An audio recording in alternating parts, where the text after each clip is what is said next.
January 5, 1942. As shouts of victory echoed through Tokyo's streets, Admiral Yamamoto instructed the staff of the Imperial Combined Fleet to begin preparing for the second stage of Pacific War operations. His study of reports from the Philippines, Malaya, and Southern Territories indicated Japanese troops would soon control East Asia.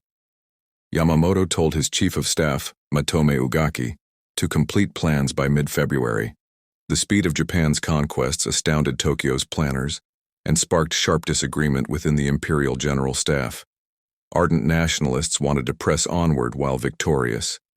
Another group, represented by Admiral Yamamoto, had been less enthusiastic about war with America and Britain. They worried about the future. Yamamoto was at sea aboard the flagship Yamato because friends feared he'd be assassinated in Tokyo for his opposition to unlimited war. His chief of staff, Admiral Ugaki, wrote in his diary about needing far-sighted statesmanship following this first month of victory. Words Yamamoto often used when warning Japan couldn't win a long war against Western powers. Yamamoto openly criticized politicians like Prince Konoe, who didn't understand what sort of war Japan should wage. 3 months before Pearl Harbor, Yamamoto met ultra-nationalist Ryoichi Sasakawa at the Imperial Navy Club in Shiba. Warning war was inevitable due to political decisions, Yamamoto said. At first we'll have everything our own way, stretching out like an octopus spreading its tentacles. Now just a month after war began, the octopus was spread almost flat. But Yamamoto warned his friend the euphoria couldn't last. He believed the time for political action would come when Singapore fell, a disaster that would unsettle the British in India and make them willing to discuss peace. Yamamoto knew the British well from London naval conferences of 1930 and 1934. He knew Americans from serving as naval attaché in Washington from 1926 to 1928. He agreed that once politicians started a war, a major victory must come quickly. But after achieving victory, Japan would have only 18 months to bask in glory. We must get a peace agreement by then, he told Sasakawa, looking to his friend to carry this message to right-wing leaders in power. On January 5th, victory seemed close. The American battleship fleet was disabled at Pearl Harbor on December 7th. British battleships Repulse and Prince of Wales were sunk off Malaya. Manila and the Cavite naval base were captured. Hong Kong surrendered. Japanese forces moved toward new landings in the Dutch East Indies at Rabaul, New Ireland, Ambon, and the Solomon Islands. But Pearl Harbor hadn't accomplished all Yamamoto hoped. American aircraft carriers at sea during the attack remained unharmed, a constant threat. What Japan needed was another spectacular achievement. Yamamoto didn't expect Singapore's fall for 5 or 6 months. It came February 15th. To achieve his negotiation goal, he needed to move in another direction. But where?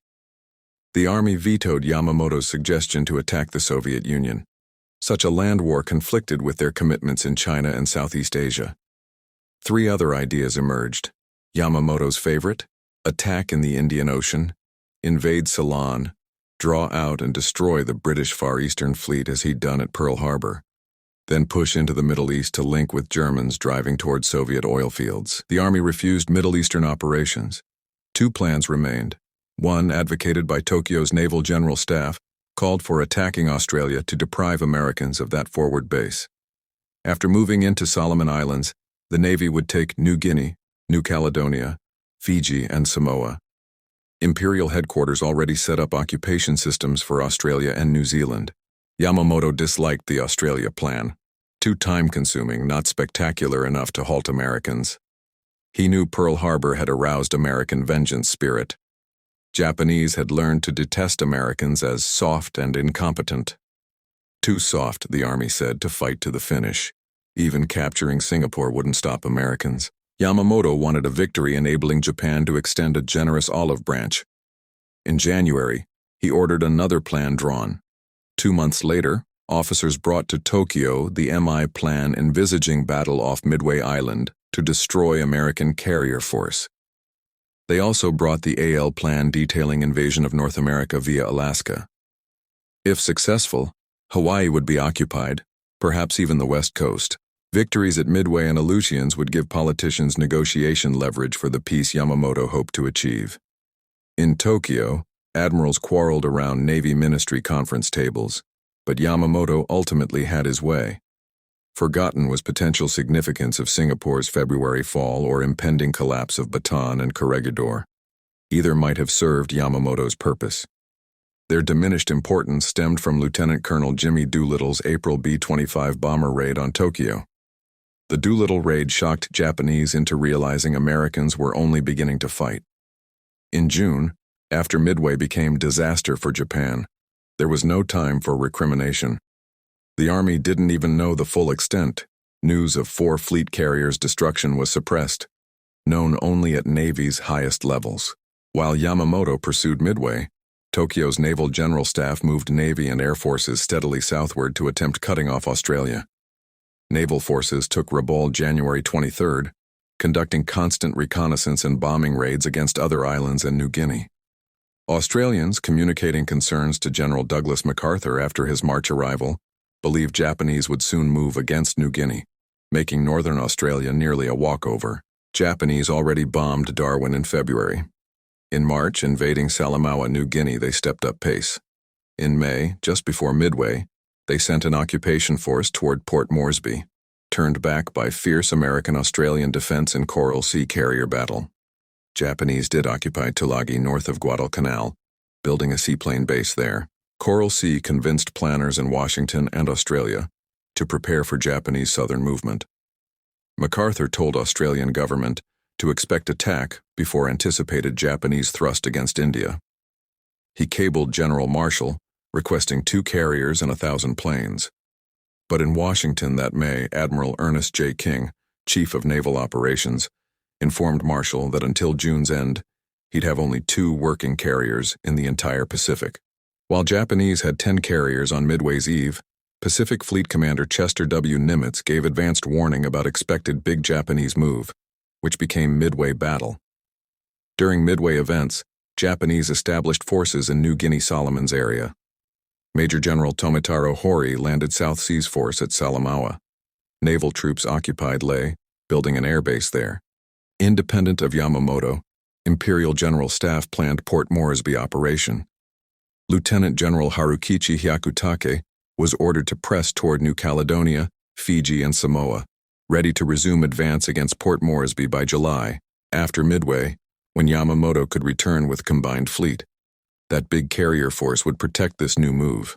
Despite Midway defeat, reported as victory to field forces, Imperial General Headquarters didn't alter plans. Days after Midway, Australians informed MacArthur Japanese were ready to move. Viewing Midway as Allied victory, MacArthur suggested preemptive attack on New Britain, New Ireland area, then assault on Rabaul, main Japanese naval air base. With 2 carriers, 1,000 planes, and amphibious division, MacArthur would force Japanese back to Truk. June 12th, General Marshall offered MacArthur's plan to Admiral King with modifications: 3 carriers instead of 2, 1 Marine division, 3 Army divisions. King opposed because it put MacArthur in command. Supplementary reasons: carriers would face land-based attack without sufficient protection. Navy would later cope with both problems at Guadalcanal. King devised his own plan: drive from New Hebrides under Navy command. MacArthur objected to Army forces serving under Navy, but nobody denied necessity of stopping Japanese before they took New Guinea and poised to attack Australia. Joint Chiefs problem: who would command? They gave Phase 1, taking Santa Cruz Islands, Tulagi, and adjacent positions, to Admiral King. Guadalcanal was just a map spot with no known tactical or strategic value, not even named in JCS plan. MacArthur received Phase 2. After Phase 1, he'd take over, mopping up Japanese in rest of Solomons, Rabaul, and New Guinea. King got his way because Joint Chiefs recognized King already planned Pacific Defense Line protecting Australia, needing relatively less force than MacArthur's plan. Thousands trained in New Caledonia. King persuaded General Arnold to send several U.S. Army Air Force squadrons there. He reinforced Samoa and Efate in New Hebrides, planned base in Tonga. Admiral Wilson Brown, whose indecisiveness during Wake Island crisis annoyed King, went to newly established Amphibious Training Command at San Diego. He and Marine Major General Holland Smith developed new island warfare techniques. Rear Admiral Richmond Kelly Turner, King's chief plans officer, suggested first holding South Pacific Line while training amphibious forces. Second stage, combined offensive through Solomon Islands to Bismarck and Admiralty Islands. Third, seizing Caroline and Marshall Islands. Fourth, advancing to Dutch East Indies or Philippines. King approved this vision, arranging for Vice Admiral Robert L. Gormley, London Naval Observer, to head South Pacific Command. King detached Turner from Plans Division to command amphibious operations, all before Japanese assaulted Port Moresby and Tulagi. Vice Admiral Gormley left Washington May 1st, would command South Pacific Force June 19th, first reporting to Admiral Nimitz at Pearl Harbor. By Gormley's Pearl Harbor arrival, Japanese offensive already began in South Pacific. May 22nd, Army planes saw Japanese photo reconnaissance aircraft photographing Guadalcanal.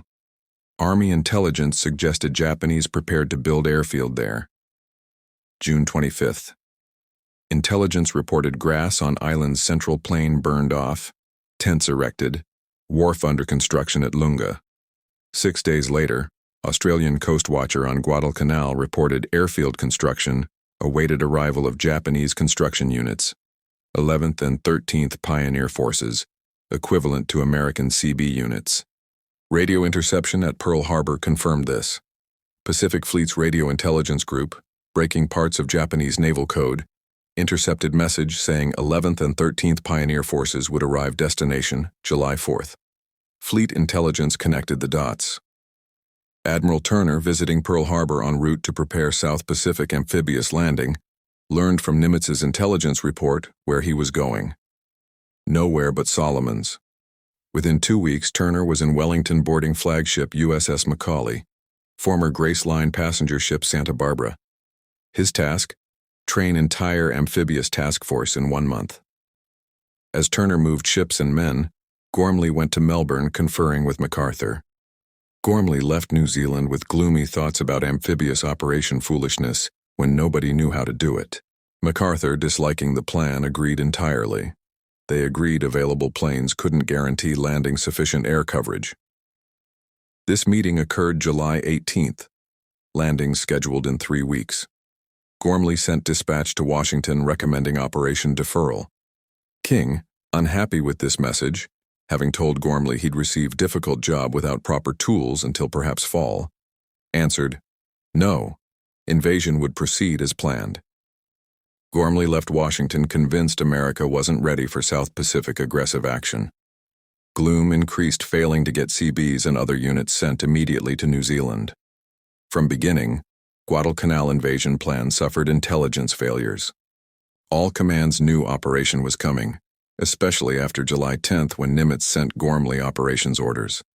Major Japanese air base at Rabaul, planes from those fields could stop at Guadalcanal, refuel, then bomb Australia, could strike deadly blow at Allied buildup. But July 10th, Allied intelligence report contained only casual comment about Guadalcanal airfield construction. Days later, report located field on island's wrong side. By July's end, Japanese completed airfield. At Combined Fleet Headquarters in Japan, Admiral Yamamoto ordered first staged mission leaving Rabaul August 14th. As overall U.S. operation commander, Gormley desperately sought more help building advanced bases, bringing more planes, learning truth of King's assertion. He couldn't provide proper tools. Invasion force supplies were loaded haphazardly aboard Oakland transports. Plenty of docks allowed unloading and reloading in intended use order. Instead, ships went to Noumea without such facilities. King knew difficulties better than subordinates, but had no time for delay. He knew absolute necessity of stopping Japanese before reaching Australia. Timetable remained. By late July, rush was on. 17,000 Marines moved by troopship from California, Pearl Harbor, Noumea, and Samoa. Gormley too busy for Commanders' Conference. But July 28th, Admiral Frank Jack Fletcher, supposed tactical commander, called meeting aboard flagship carrier Saratoga.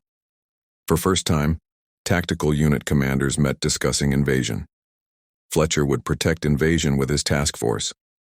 Turner would deliver Marine General Alexander Vandegrift's troops. Once Marines took island, garrison troops would arrive. But operation called so hastily nobody provisioned reserve troops. No more men available in South Pacific. Saratoga meeting wasn't happy. Fletcher announced he'd protect Guadalcanal landings only 2 days, insisting carriers mustn't be risked. Gormley's staff members concurred.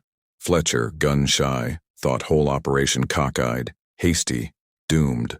Turner, with better global military picture understanding than anyone present, chided his superior. No point arguing.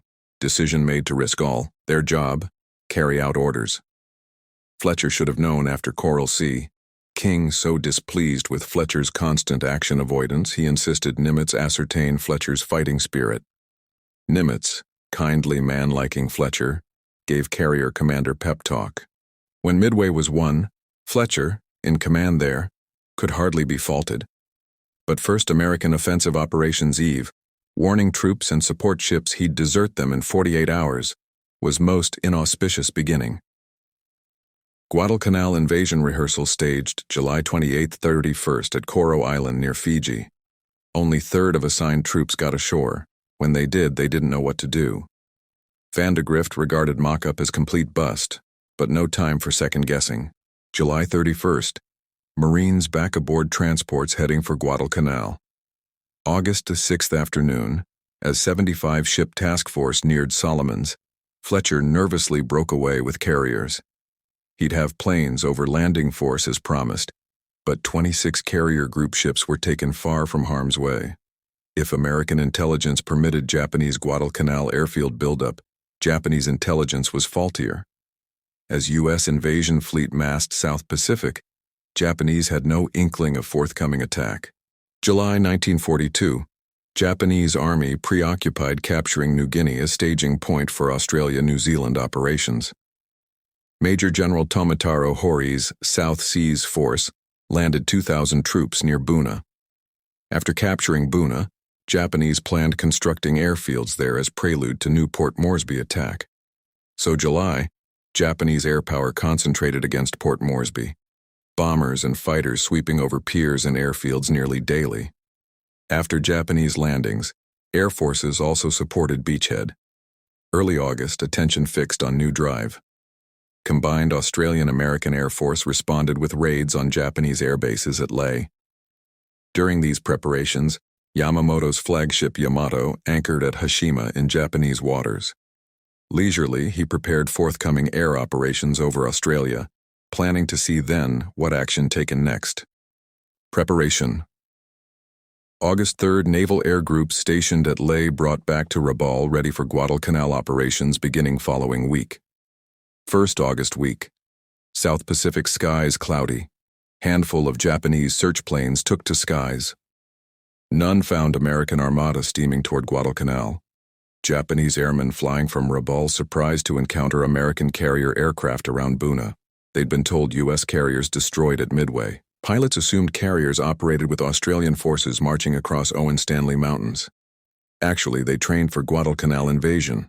Nobody in Imperial High Command or field suspected forthcoming invasion. After 8 months' continuous victories, Japanese hard-pressed believing allies could launch seaborne invasion. Had idea been suggested, they'd have agreed with MacArthur and Gormley. Such invasion had almost no success chance. So American Expeditionary Force moved toward Guadalcanal enjoying surprise element. August 4th, 5th, 75 ships steamed under overcast sky. August 6th, fleet moved through rain squalls almost all day. But dawn. August 7th, sky cleared, meaning carrier planes would have good visibility for attacks. Fleet went to General Quarters 5:30, 6 quais, carriers launched first strike. Planes from Wasp, Saratoga, and Enterprise assigned targets on Guadalcanal, Tulagi, Gavutu, and Tanambogo. Japanese established seaplane base on Gavutu and Tanambogo, connected by causeway. Japanese planes kept down previous day by bad weather. Fletcher's task force reported one unidentified aircraft during day, whether Japanese or MacArthur's command plane undetermined. Either way, Japanese not aroused until 6:12 a.m. Communications headquarters at Tulagi Seaplane Base sent frantic message announcing attack. Radio message went to 4th, 6th, and 8th Fleets, Yamamoto, Imperial Headquarters. Simple, succinct. Enemy heavy bombardment in progress. Weather cleared. Carrier planes flew into scattered cumulus clouds in quarter moonlight. Fighters and bombers moved on appointed missions. 8 fighters led by Lieutenant L.H. Bauer took off from Enterprise attacking Guadalcanal's aircraft, PT boats, troop installations, supply dumps. They found no aircraft, no PT boats, strafed buildings on Lunga Point Airfield. Meanwhile, another 8 Enterprise fighters maintained combat air patrol over Transport Area 6 Wellus 8 Tizak, replaced by others. Bombers began hitting Tulagi and Lunga Point area. No enemy air activity seen all morning. Americans had it all to themselves. Only planes damaged were hurt in operational accidents. Planes from other carriers struck seaplane base at Gavutu. Surprise complete. American planes arrived bombing and strafing seaplanes in water, destroying 9 float planes, 1 4-engine Kawanishi flying boat, 8 seaplanes doubling as search planes and bombers. Few Japanese pilots trying to take off were shot down before airborne. Not a single Gavutu Japanese plane survived attack. Other carrier planes hit Japanese troop concentrations on Tulagi. Some struck beach targets Marines would soon invade. Before dawn, Marines on transport decks could see Objective Island's high mountains. Transports slipped through narrow neck between Guadalcanal and Savo Islands into Seal Channel. As dawn rose, escorting warships' guns fired, flashes illuminating fleet. Virtually no answering fire. Bombardment from cruisers and destroyers accompanying troopships started shore fires. Oil dump exploded, sending flames leaping skyward. 8 clear. After 2 hours island bombing and shelling, landing craft began moving toward North Shore east of Lunga Point. Marines nervous. Neither they nor officers had practical experience in such landing. First American amphibious invasion since Spanish-American War. 9 Surrey troops landing on Guadalcanal met no resistance. Japanese fled into hills, going ridiculously easy. Marines soon saw how completely they'd surprised enemy. They came across wooden barracks never slept in, found tent with breakfast table full of platters and bowls of meat, rice, cooked plums, half-filled rice bowls scattered around, chopsticks hastily dropped on table or straw mats. Tents themselves told why Japanese left so rapidly, torn by shrapnel, some knocked flat by naval vessel shelling before landing. But any Marine feeling like celebrating ease of taking early objectives had shocks coming. True, Japanese surprised on Guadalcanal hadn't dug in yet or created permanent fortifications. Most were construction troops, not fighting men. But Tulagi, different story. Lieutenant Colonel Merritt Edson's 1st Marine Raider Battalion and 5th Battalion, 2nd Marines encountered stout resistance. About 250 Japanese on this island, troops of Yokohama Air Base Detachment under Captain Hajime Miyazaki. Experienced, dedicated fighters. Edson's 1st Raiders, toughest American Pacific troops, all volunteers chosen from force known for fighting qualities. Raider concept came from Lieutenant Colonel Evans Carlson's recommendation for commando force. Carlson's experience included several months with Chinese Communist 8th Route Army in guerrilla struggles against Japanese in North China. Edson's raiders trained many months under Spartan conditions.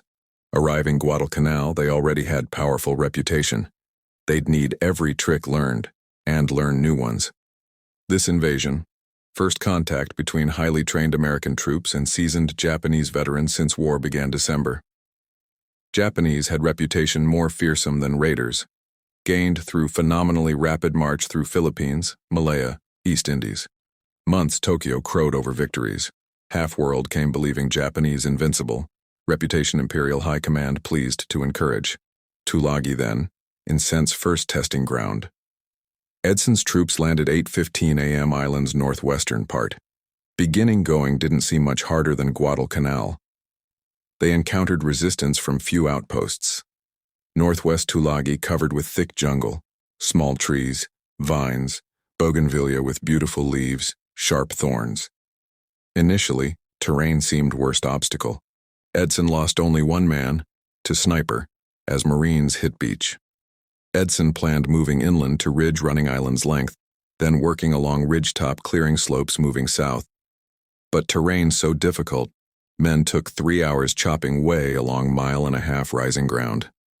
Reaching ridgeline, Marines moved ahead, came out of jungle, ran straight into central Japanese defenses built hillside.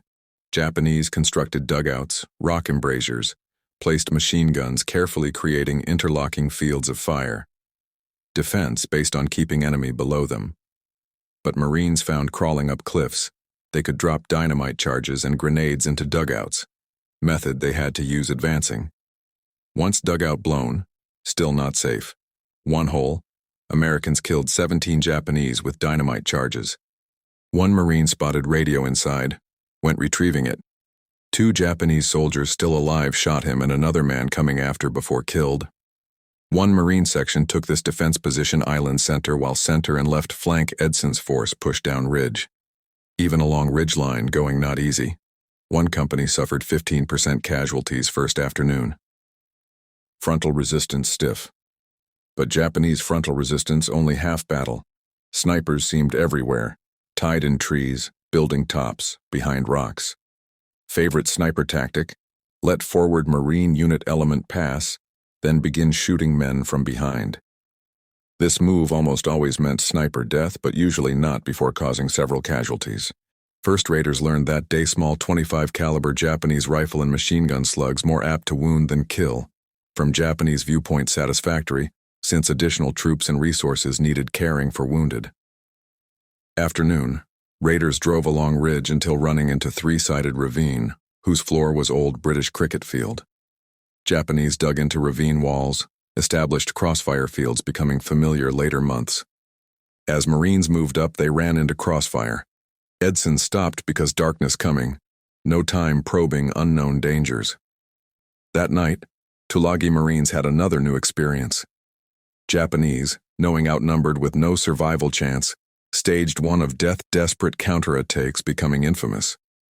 They waited until Marine perimeter quiet, then 10:30 a.m., broke through between 2 companies, surrounding one. Marines fought foxholes and open using guns, machine guns, grenades, knives. Japanese came along ridge toward Colonel Edson's command post, reaching point 50 yards from him. Finally, Marines overpowered Japanese, threw them back, but not before one company lost half non-commissioned officers. Next day, August 8th, more troops landed Tulagi until 7,500 that side Seal Channel. Edson's Raiders and 5th Battalion, 2nd Marines began moving again toward island's southeastern end. One by one, they attacked dug-in machine gun positions on steep sides old cricket ground. From one cave, they removed 35 dead Japanese, some already rotting, stinking. Some killed last-moment defending position. From this, Americans deduced properly Japanese tactic. Hold position until last unless ordered retreat. Proof Japanese armed forces discipline. Those surrendering Guadalcanal mostly labor battalion members, not combat troops. Raiders' second day encountered dozens of examples, spirit not seen before. One dugout. They cornered 3 Japanese officers who at end had only one loaded pistol among them. As Marines ready making final assault, they heard 3 shots. Entering dugout, they discovered 3 bodies. Empty pistol. One officer fired all but last 3 rounds, then shot 2 companions and himself. Those first days, this suicidal attitude surprised Marines. Hard for American understanding how cornered or wounded men with no survival hope in whole, knowing enemy had material and numerical advantage, would almost invariably choose death to surrender. Took getting used to. But after few Japanese pretended surrendering, only pulling guns or bayonets attacking captors or exploding grenades killing themselves and enemies, Marines took Japanese own terms. Thereafter, virtually no further attempt persuading Japanese soldiers surrendering. Tulagi brought under control second day, though not all island Japanese killed. Days afterward, Japanese snipers harassed American troops until last sniper killed. One gets field Tulagi fighting stubbornness in gunnery Sergeant Angus Goss experience. He went ahead men attacking cave near cricket field. Japanese fired sporadically that position. He moved up close enough throwing hand grenades into cave. Marines trained pulling ring pin egg-shaped grenade. Throw, count slowly, hear explosion. Sergeant Goss pulled pin through, Counted 1, 6. Grenade lobbed back cave. He ducked escaping own weapon blast. After another identical experience, he held grenade 3 seconds, then threw 4, 5, 6. Out came again. Goss called satchel charge, bag-filled dynamite usually blowing buildings. He thrust primed charge, ran back little. Japanese thrust charge cave mouth. Dynamite exploded, driving rock splinter Goss's leg. Wound not serious enough phasing him, but hurt enough infuriating him. Picked up submachine gun, dashed cave spraying fire. Killed 4 Japanese soldiers, counted 8 others died earlier. If possible, Gavutu and Tanambogo fighting worse Tulagi. Landings there came mid-morning. Not many troops committed because nobody expected finding many Japanese there. But since seaplane base on these islands, Japanese fortified them. Marines ran trouble. Japanese surprised, still not recovered bombardment and aerial attack destroying seaplanes. So first troops ashore met rifle fire only. But second wave Marines reaching beach. Japanese organized about 500 yards back. Fire intense. Third wave came under fire before landing craft reached shore. Casualties heavy. Gavutu and Tanambogo both dominated small hills, not quite 150 feet high, but above sea level landings. This height enough.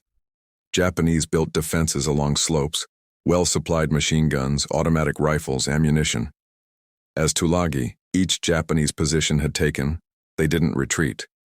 Viciousness Tanambogo fighting almost unbelievable.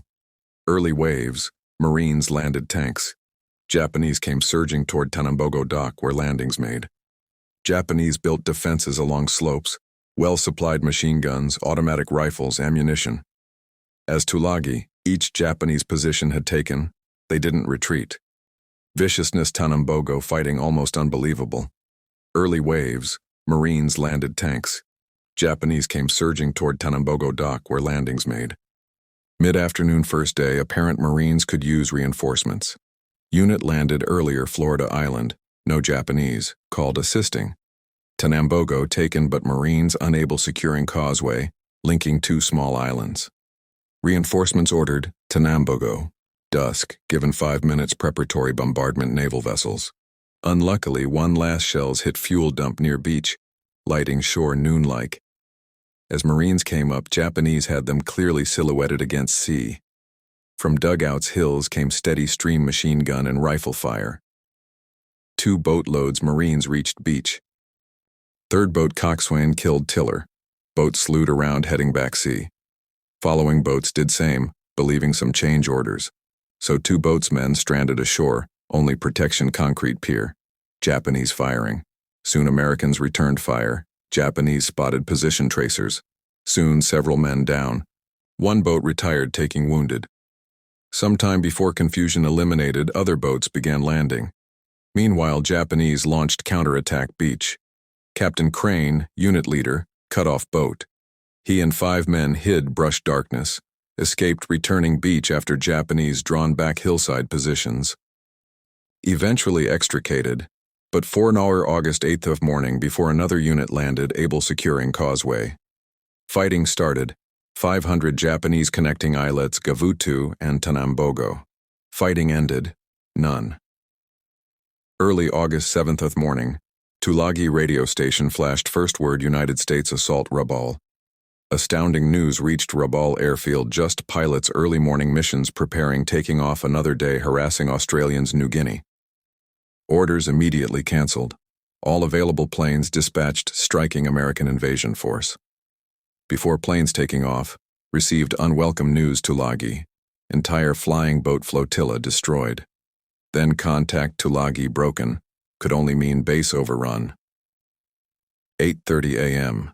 Flight 27 twin-engine Betty bombers took off Rabaul, loaded striking Australian forces New Guinea, so carried bombs instead torpedoes. 18 fighters accompanied climbing 13,000 feet, flying east Buka Island, turning south along Bougainville coast.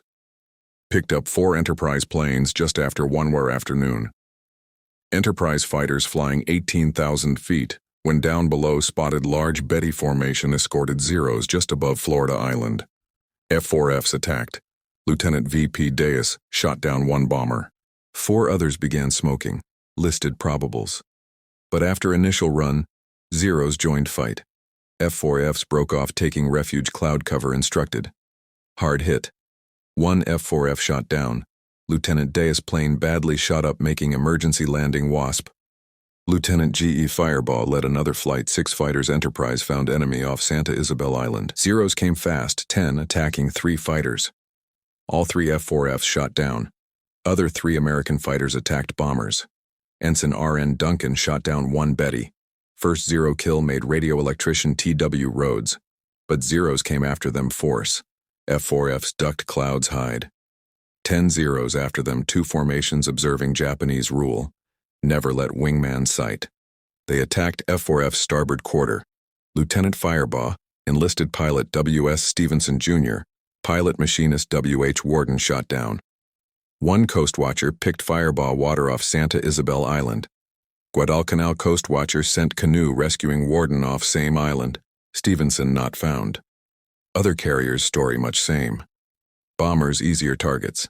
6 fighters Flight 323 ran enemy bombers off Lunga Point, shot down 4. Machinist D.E. Runyon destroyed 2 single-handedly. Just after 2:30 afternoon, Japanese Betty bombers and Zero fighters began run islands. Coast watchers alert. Paul Edward Mason, Copra peacetime planter stationed Malabita Hill Bougainville overlooking Buca. 9-hour morning he sent message 24 Japanese bombers heading toward Guadalcanal. Still 400 miles 2¼ hours target, when message broadcast back Pearl Harbor Fleet. Message reached invasion fleet, plenty time preparations. Reaction HMAS Canberra, Australian cruiser. Typical, bosun's mate piped message.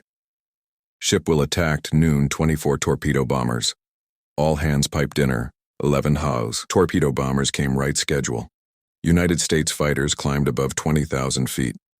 Bombers reached Guadalcanal North Shore looking down invasion fleet noon. American carrier fighters and ship's guns ready them. First time South Pacific, Japanese feeling counterattack results. American fighter planes effective against twin-engine bombers. 24 Bettys finally arriving Guadalcanal, all but 1 shot down. Only damage sustained first attack. Destroyer Mugford hit bomb. Against 0 fighters, different story. Pilot Officer Saburo Sakai, Japan's leading ace, among 18 chosen skill-making first long-range mission target. Japanese force jumped F-4F Wildcats carriers. They went straight bombers ignoring Zeros. Zeros protected bombers well could but turned American fighters. Sakai puzzled American tactics. Navy pilots dived Zeros, but if missed first pass, scattered evaded. Instructed well intelligence officers knowing Zero superior turning climbing ability faster. After grim skillful battle, Sakai shot down 1 F-4F. 1 SBD dive bomber itself jumped 4 Zeros. Several other Japanese pilots made kills while 1 Zero lost. Pilot Sakai attacked Group SBD torpedo bombers thinking fighters. Ran straight 4 spitting machine guns manned rear gunners having him clear coming. His Zero badly smashed, seriously wounded, yet managed flying plane back Rabaul landing before collapsing cockpit. Japanese still temporary advantage, 0 quality. But already, Americans F-4Fs beginning learning, using enemy limitations advantage. Air control obviously hotly contested. Particular moment, Americans advantage propinquity, carriers close offshore. But Japanese advantage numbers Rabaul. American effort seriously hampered Japanese 0 superiority American fighters. Carrier pilots flying F-4F Wildcat not fast, or maneuverable 0. Japanese flying rings around them.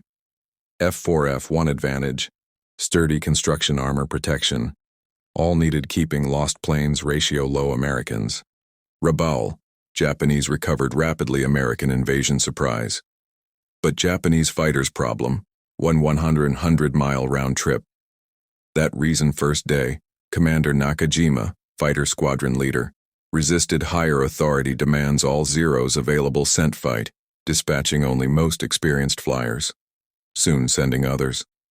Losses grew serious, largely vast distances traversed. Nightfall first day, United States invasion seemed secure. American troops moved near airfield encountering no substantial resistance. One prisoner captured indicating only about 600 combat troops island, 1,400 laborers, fled opposite side. Admiral Turner moved 11,000 Marines ashore. Vast piles, ammunition, food, other supplies crowded beaches. General Vandegrift noticed beach force unable assimilating supplies but fearing carriers soon moving out. Glad seeing supplies still coming. Established second beachhead soon crowded badly first. 8:40 a.m., August 8th morning, Coast Watcher Jack Red Buka Passage spotted 45 Japanese dive bombers taking off Kavieng 30 minutes earlier. Pearl Harbor repeated broadcast ships. Carrier planes attacked destroying many enemy bombers. This day, United States ships not escape unscathed. Blazing bomber dived transport George F. Elliott deck setting fire. One dive bomber sent torpedo destroyer Jarvis putting action. That morning, Enterprise other carriers' planes took missions finding skies clear. They strafed bombed troop concentrations along Tenaru River, worked airfield again. About 10 3 fighters Enterprise discovered group Japanese torpedo bombers coming low water surface attacking transports. Americans jumped them. Machinist Runyon shot down one bomber, one fighter. Ensign VHH Rouse shot down 2 twin-engine torpedo bombers. Ensign J.D. Shoemaker shot down another. End Air Activity Day. Nightfall, Enterprise fighting 6 counted losses. 6 pilots shot down Zeros. Japanese Zero fighters still edge experience aircraft, but American pilots already beginning learning trade tricks. Enterprise Air Group Commander concluded 02 major weaknesses.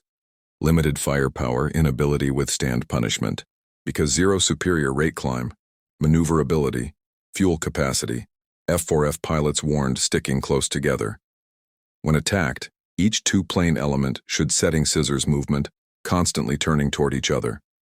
Thus, F4F pair could concentrate superior firepower enemy, while knowing own planes could absorb enormous punishment. Ground. Marines fought fierce Japanese opposition Tulagi, Gavutu, Tanambogo.